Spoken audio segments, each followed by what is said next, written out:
Hello and welcome to SupNerd, the podcast where we talk about gaming, nerd culture, and everything in between. I'm your host, Victoria Cheng. Now, if you want to put a face to our lovely voices, you can watch this video on YouTube and MeWatch. Without further ado, let's jump right into the very first episode of SupNerd. Today's topic is on MOBAs, but before we discuss the latest drop into the esports scene, let's talk a little bit about the history behind this. We're going to rewind a bit and talk about RTS games. First of all, I would like to introduce Grandon here. He's our guest for today, also part of the SupNerd crew. He's an esports commentator and caster for Wild Rift and League of Legends. Welcome, Grandon. Thank you very much. Basically got pulled off the street to do this. Yeah. I'm looking forward to it either way. Found him on the sidewalk. Now, we want to talk about RTS a bit. For those of you who are not familiar with the game genres, let's have a little basic comparison for those who are new to the space. So RTS is real-time strategy games. It's basically a 1v1 game where you can build dozens or even hundreds of units. It requires resource building, resource mining. You have to build infrastructures. It's basically a lot of micromanaging.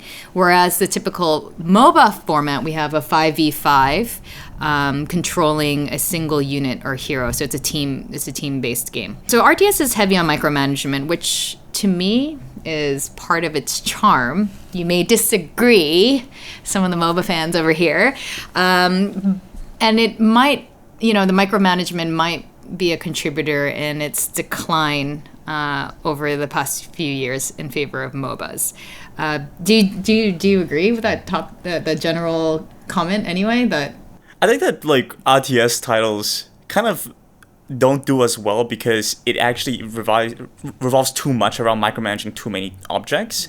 I think that, if you look at some games like Dota, you do end up controlling multiple entities. So when you play stuff like Beastmaster, you're controlling the beast as well. So you still have that kind of element there, but because you have a little bit more attention to detail, you can do more with less. Okay, that's interesting to say, attention to detail. We may disagree on this,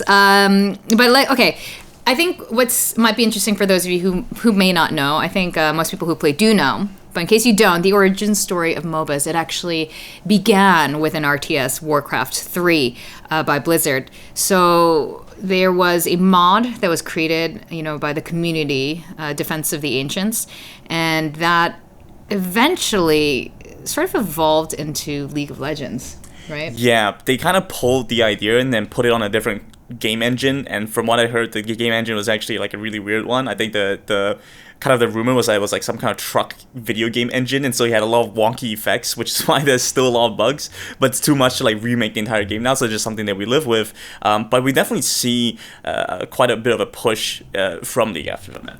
Yeah, well, that's interesting. I don't know about this this engine back then and why it is the way it is now. So Dota, did evolve eventually into Dota 2 when Valve took over and officially launched as its own title in 2013.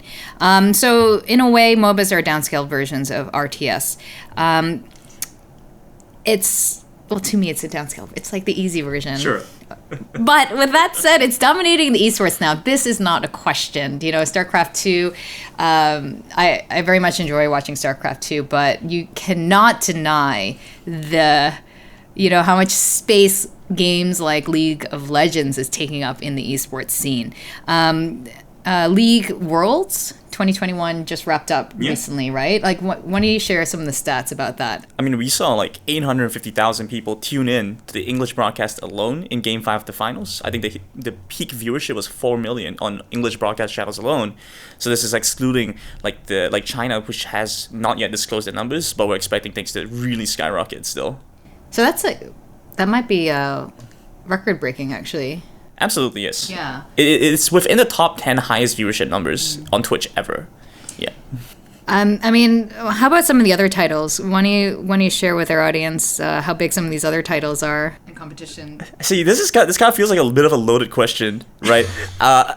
MOBAs specifically have been kind of a two-horse race. It's been League of Legends and Dota dominated for quite a while. Yeah. We've actually seen a couple of titles kind of rise and fall. Stuff like Heroes of the Storm, which came about, and they had their esports program entirely scrapped without any inclination to the players. You see mobile titles coming as well. Stuff like Vainglory, which was kind of lauded as this new MOBA on the mobile platforms that was supposed to do so well against these competitors, ultimately fail as well. They couldn't keep the servers running. They ended up outsourcing the servers to the players to run things themselves if they still want to play the game. So that's MOBA specifically have been running this two-horse race. I think we look at some other titles, some other genres. CSGO recently just hit 2.5 million peak concurrent viewership for their recent major that just concluded. So we still see decent competitiveness, but for MOBA specifically, League and Dota have been in pole position for the longest time. How would Mobile Legends Bang Bang line up against these guys? That's interesting. Mobile Legends coming in have actually been able to get a good market share within Southeast Asia, and so their viewership numbers, I think they have I can't recall exactly what it is, but they have over 1 million viewers from what I recall. They have M3 coming up pretty soon as well, and so I'm expecting things to keep going from there. So Mobile Legends has been able to tap into that space where others have failed. Stuff like Arena Valor have come in, Honor of Kings have come in to try and compete in that same branch, but Mobile Legends has found a very unique position where they managed to find success within Southeast Asia. So I think that's a really good backgrounder into the MOBA space in general. But we also want to talk about a game that's been very interesting to enter the scene, Pokemon Unite. Pokemon Unite's published by Teamy. I don't know if I'm pronouncing that. Teamy. It's a subsidiary of Tencent. It originally launched for the Nintendo Switch, but it's also cross-platform with mobile phones. What is it? And have you played any of it yet? Pokemon Unite. Absolutely have. I didn't get to play on the Switch, but I'd love that you brought that up because I think that's such an important point. Because when Pokemon Unite first launched and it first found its foothold on Twitch, the viewership was insane. And I think a big part of that was because it was on Switch first, and so it kind of gave the impression to a lot of viewers and a lot of players that it's a console first kind of platform. So it kind of dropped the stigma of a mobile esport. And so people were like, okay, well, it's console first, so there's that added layer of difficulty, right? So you get kind of drop that negative stigma, and I think that's when it was more readily and more popularly accepted by a lot of the viewers, a lot of the big streamers and stuff like that. So coming out as Switch first actually really helped it a lot. As in that it made it more accessible.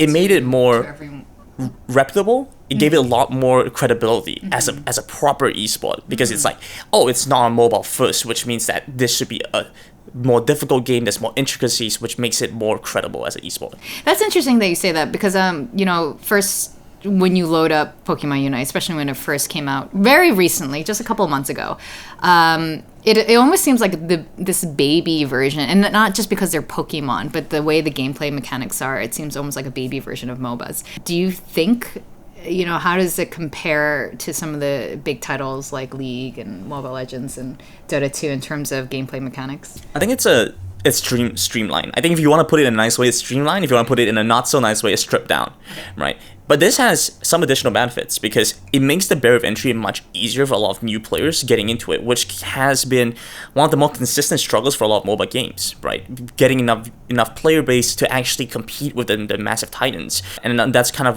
a big failing with a lot of other titles that have come before it. One of the good parts, I think, that that having Teamy as a developer come in as is because Teamy have so much experience with Honor of Kings, with Arena of Valor, having published both of them, that they actually get to come in from a position where they know a little bit better what the market is supposed to be about. And so having these all this background going for it in such a positive way, I think Pokemon Unite is actually in a very unique position. Despite being a lot more stripped down, streamlined, they have a really good chance to compete with them just by the sheer magnitude and the volume of a player base they can grab. Now, that's a really fair point. I mean, even for me, if you don't keep up, I feel with any of these titles, it's hard to keep up. It's hard to jump back in with introduction, new agents, new heroes, and all of these. With Pokemon, I know for myself, at least, being familiar with the Pokemon monsters, you generally kind of know what kind of hero that little Pokemon's going to be, even if it's going to be ranged or what kind of attacks it's going to do. Do you think it will affect anything with it being cross-platform in terms of it being in the esports space? Do you think it's going to be allowed for people to bring their Switches into tournaments, or do you think it's going to be more Switch-based or more MOBA-based? Do you think it makes a difference? Absolutely does, right? Even as we see things currently stand, when you go for big international competitions, you aren't allowed to bring different types of devices in, right? So if you are going for, let's say, let's say like Arena of Valor, right? An Arena of Valor competition, if they told you could only use mobile, you can't play with an iPad, or something along those lines. You have to play with that kind of mobile. And a lot of times when you go for the competition, they might even give you standard regulation mobile devices for you to play on. So you have to be prepared to work with whatever they give you. I think the same is going to be the case with Pokemon Unite. They could maybe distinguish that and have like a Switch category or a mobile category, but then that just kind of divides the player base even more, right? I think what's more than likely going to happen is that the competition is going to run and they say, hey, play on mobile, play because it's the most accessible, or play on Switch, either or. I think it's more likely going to be on mobile, but they're going to say, play on this specific device if you want to come for our competitions.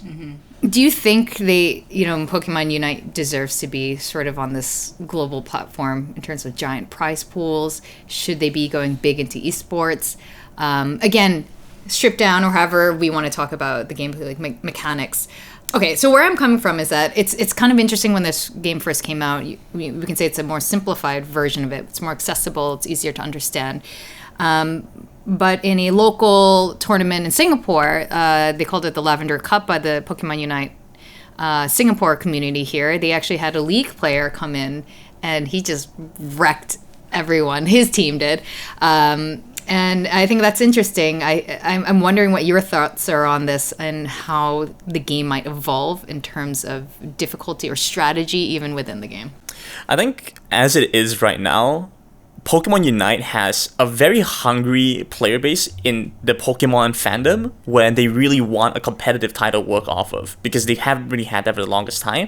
They've had a couple that have some occasional competitions and stuff, but it's never been on the scale as those major esports leagues. They've been desperate for something for the longest time, and now they want to get in on this. Now, what they have to do is compete against the other people who are like, hey, this is a free game. This is free real estate. Nobody else is as good as we are right now. We get to come in here and dominate the space. And so you have this like big polarizing contrast. I think it's going to take a decent amount of time for these Pokemon fans, these endemic Pokemon fans to really build up the skill set to compete. But once they do, I think you have a really powerful and dedicated fan base. Interesting. It's sort of like Valorant. A lot of CS players were coming into Valorant. But over time, that is not enough because of how the gameplay works in Valorant with all the different skills on top of gunplay. I'm really interested to see how this evolves, how Pokemon Unite will how this evolves. See what I did there? Okay, so you do expect that. You expect to see League pros jumping over to Pokemon Unite. Maybe the ones who aren't making it in League going over to Pokemon Unite. Do you really see this happening? I think pragmatically, people that find a lot of success in League won't move away from League, especially with the nature and the size of these contracts and prizes that are being offered. We saw record-breaking numbers, especially for players going to NA, right? Guys like Sword Art from Suning received a six-figure deal, seven-figure deal to go over to NA for 2 years. These numbers cannot be matched by Pokemon Unite right now. So realistically, it is going to be and are going to be the players that don't have as much success with League right now, but still have that competitive experience. They understand how MOBAs work. I think that they do currently still face some issues with balancing, and that's kind of one of the biggest things that's holding them back, because a lot of the criticism has been that coin flip kind of idea. It's like, if you keep a game close and you win that Zapdos fight at the end, you're going to win the game regardless, right? So that's been one of the biggest things I think that's going to keep a lot of the super competitive players away. But I think for a lot of the semi-competitive and those that are maybe not finding so much success in other MOBAs, there's still enough reason for them to maybe try and leverage their bets on Pokemon Unite. In terms of the Singapore scene, the esports scene is trying to grow here. Do you think Pokemon Unite could be that game to sort of harness the esports community here to grow in a bigger way here? I think the best analogy I can give you is right now we're in a rainforest, right? We're kind of like a sapling. We had some early growth compared to the rest, so we are a little bit higher and bigger than the rest. But as trees start to grow around us, you start to see the canopy start building up, right? The sunlight starting to get blocked off. So the resources that are funneling in start to become a little bit more limited. It's not the same degree that we can start to compete with the rest of the regions. And so we need to be a little bit intelligent about the way that we approach things. In the same way, a rainforest, they kind of make use of the nutrients from the bigger trees when their leaves come down kind of idea. We need to work on that trickle down concept as well. I think Pokemon Unite is going to be a nice thing to help pull together a community, but again, it's just going to be one more piece into the bigger puzzle that builds into a strong and solid esports ecosystem in Singapore. That's such a nice analogy. I like the little rainforest analogy. I guess that's one way to look at it, or another competitor in the scene to further divide the esports community here. Hopefully that won't be the case. But I guess what I do like, and I noticed this for Pokemon Unite as we plan for the Global Esports Festival and working a lot with the communities here, Pokemon Unite is a little bit different than some of the other games in genres in general because of their brand presence. I mean, Pokemon is huge here in general. All the other different titles. I think you're playing another Pokemon game right now, right, on the Switch. Yes, I am. The Pokemon Dungeon. Yeah, yes. So I think, there's kind of something for everyone within this space, kids, adults. So I think there's a lot of marketability in terms of this game, in terms of kind of just roping in even more people into the esports space. Who do you like to play in Pokemon Unite? I still like Venusaur. He was my first ever starter as well. Yeah. So I just have like that attachment to that. I don't know, I've always been like a grass type kind of guy. You know, I get made fun of a lot because I think in that generation, like Charmander and Bulbasaur were like the overwhelming favorites. But I've always been like a grass type kind of guy, you know, just vibing. Oh yeah. Get those Weedles and no, I agree. I really liked Venusaur. I didn't want to pay for Gengar, but so I ended up playing Venusaur for a little while. Do you see yourself? Can you see yourself casting for Pokemon Unite one day? If the opportunity arises, absolutely. I think it's a fun game for sure. I actually played a lot of it on release. I got the veteran. It's not that high, but I got I got a veteran one. So definitely did enjoy myself with the game. If the opportunity arises, for sure. Fair enough. Yeah, I think I might give it another go. Even though it's a MOBA, I kind of like it. I mean, that Pokemon vibe, I kind of enjoy it. Thank you so much, Grandon, for joining us on today's episode, our very first episode of SupNerd TV. Thank you, everyone else, for listening on this episode of SupNerd. If you want to check out our other episodes, you can follow or subscribe to us on MeListen, Spotify, Apple Podcasts, or Google Podcasts.